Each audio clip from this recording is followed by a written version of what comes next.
Good morning, everybody. Sherm here, the Crazy Asian. Thought I'd do a live session here in IG. Haven't done one in a while. Not because I haven't wanted to. It's just a lot of times when I'm recording. Right now, I've been introduced to Rizzle, so I've been using that app, which has been a ton of fun. And the other one, of course, is the Crazy Asian Vlog. There's IG stories as well, so there's a lot of things to choose from that can take your attention away. I hope that when you're watching this, I hope that you're staying safe. I hope that you're feeling safe. I hope you're in a good position to be okay for what we're going through right now. This is a major effect on the world, the COVID-19. And not only is it the physical toll that it's taking on people that are infected, and then, of course, the entire medical community that's fighting this disease. So there's the physical, there's the emotional, right? Where a lot of people are trying to figure out how to balance out working from home and balance being a teacher now and helping their kids navigate the online learning community. This will dramatically affect the way that we end up doing things. It won't be just for this short period of time. This will be something I think that lingers for quite some time and might even affect the way that we end up doing things, right? Do the children of right now today, whether that's high school, elementary school, middle school, college, does that affect the way that they want to learn, completely change the way that they want to be able to do things from a learning perspective, that they feel more comfortable online because they're being forced to learn online right now?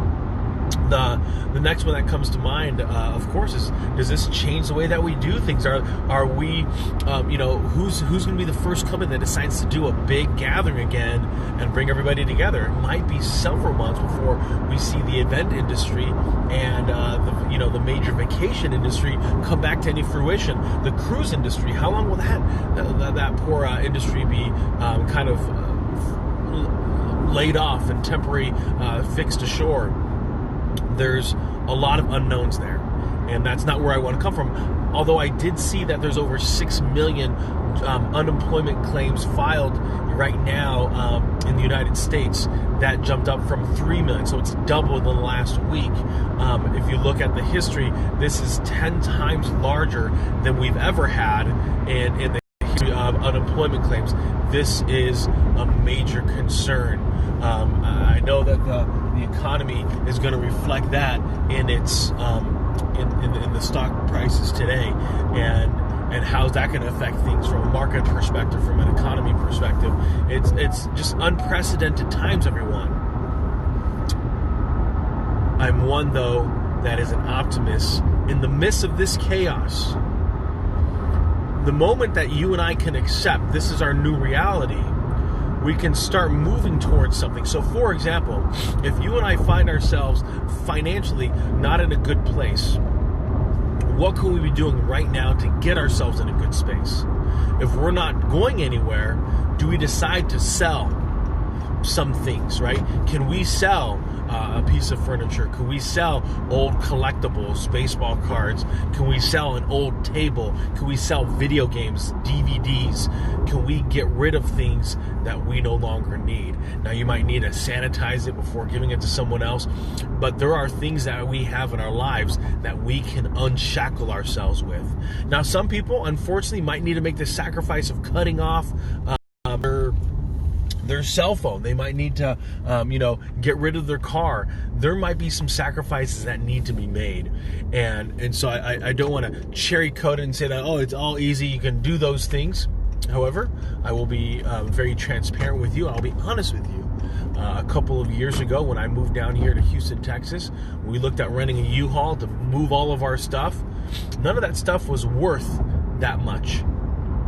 So my wife and I literally sold everything in our house except the king-size bed that we had recently bought, some pictures, scrapbooks that were created, huge box of Legos, some clothes for the boys, but we could get rid of a lot of the winter clothes. Didn't need a lot of those, and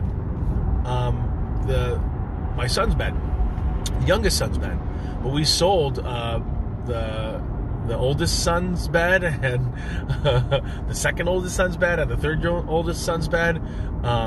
We basically sold everything. My tractor tire, the Bowflex weights, everything that we had accumulated that really we didn't need to have. Books, children's books. You got to be willing to burn the boats in certain situations.